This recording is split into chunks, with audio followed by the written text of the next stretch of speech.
एक राक्षस जिसका खून जमीन पर गिरते ही नया राक्षस जन्म ले लेता। कल्पना कीजिए, जितना आप उसे घायल करें उतनी ही उसकी सेना बढ़ती जाए। ऐसे शत्रु का सामना कैसे किया जाए? आज हम सुनते हैं अंधकासुर वध की कथा, अंधकार पर विजय की एक ऐसी गाथा जो क्रोध से शुरू होकर अंततः क्षमा पर खत्म होती है। हर हर महादेव। सोल वेद की 30 डेज ऑफ सावन स्टोरीज के डे 28 में आपका स्वागत है। अंधकासुर वध की कथा शिव पुराण और मत्स्य पुराण में मिलती है और इसी कथा से देवी काली के एक स्वरूप के प्राकट्य की कथा भी जुड़ी है। अंधकासुर नाम का एक राक्षस था जो जन्म से अंधा था, इसलिए उसका नाम अंधक पड़ा। पौराणिक कथाओं में उसकी उत्पत्ति को लेकर कई मान्यताएं हैं। कुछ कथाओं में उसे भगवान शिव का ही एक भूला हुआ अंश माना गया है जो एक श्राप के कारण राक्षस रूप में जन्मा। उसने कठोर तपस्या करके भगवान ब्रह्मा से एक विशेष वरदान प्राप्त किया कि उसकी मृत्यु सिर्फ तभी होगी जब वो माता पार्वती जैसी किसी स्त्री के प्रति मोहित होगा। एक ऐसा वरदान जो उसे लगभग अजेय बना गया, क्योंकि ये शर्त इतनी असंभव लगती थी। अपनी शक्ति के अहंकार में अंधकासुर तीनों लोकों में उत्पात मचाने लगा। एक बार उसने कैलाश पर्वत पर माता पार्वती को देखा और उनके अलौकिक सौंदर्य पर मोहित हो गया।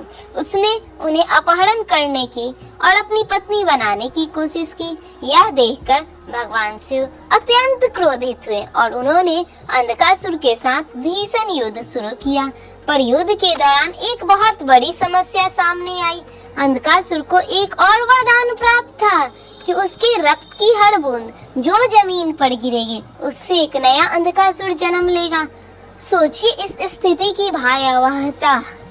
जितना शिवजी उसे घायल करते उतने ही नए अंधकासुर पैदा होते जाते हैं। एक एक बूंद, एक एक खून, एक एक नया शत्रु। कुछ ही समय में युद्ध भूमि हजारों अंधकासुरों से भर गई। एक ऐसी लड़ाई थी जिसे सामान्य तरीके से जीता ही नहीं जा सकता था। शक्ति से लड़ना समस्या को और बढ़ा रहा था। इस असंभव स्थिति को देखकर शिवजी ने एक अद्भुत उपाय निकाला। उन्होंने अपनी शक्ति से देवी काली को प्रकट किया। माँ काली, जो अपने विकराल रूप और अपनी विशाल जिह्वा के लिए जानी जाती हैं।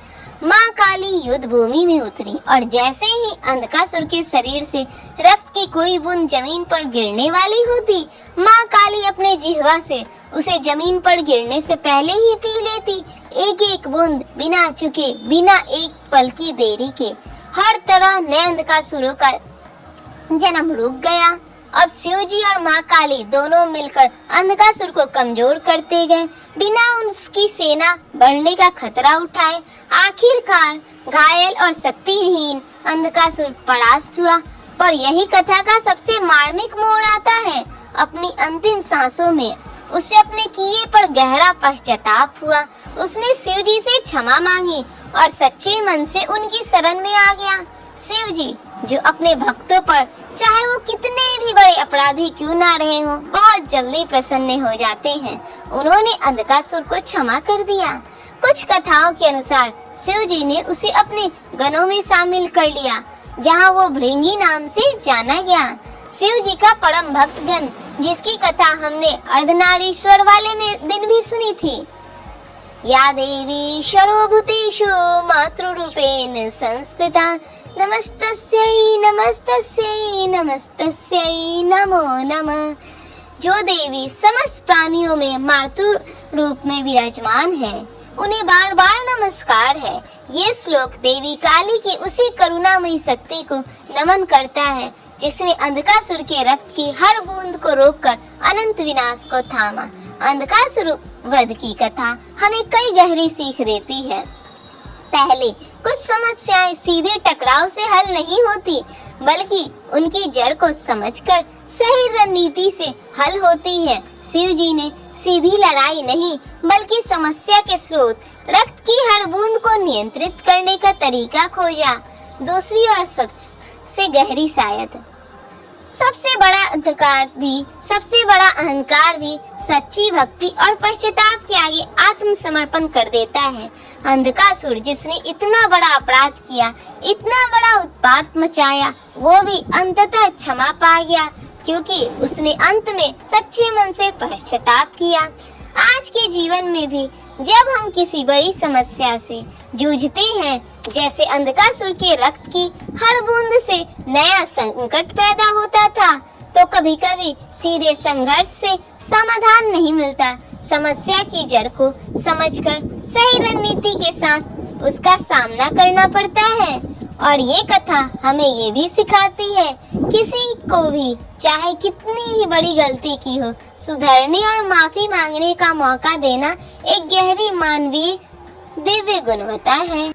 आज सोचिए, क्या कोई ऐसी समस्या है जिसे आप सीधे टकराव से हल करने की कोशिश कर रहे हैं, जबकि उसकी जड़ को समझना बेहतर रणनीति हो सकती है। या देवी सर्वभूतेषु मातृरूपेण संस्थिता श्लोक का जाप कीजिए। माँ काली की करुणामयी शक्ति को याद करते हुए आज किसी को जिसने आपसे माफी मांगी हो या मांगना चाहता हो, एक ईमानदार मौका दीजिए।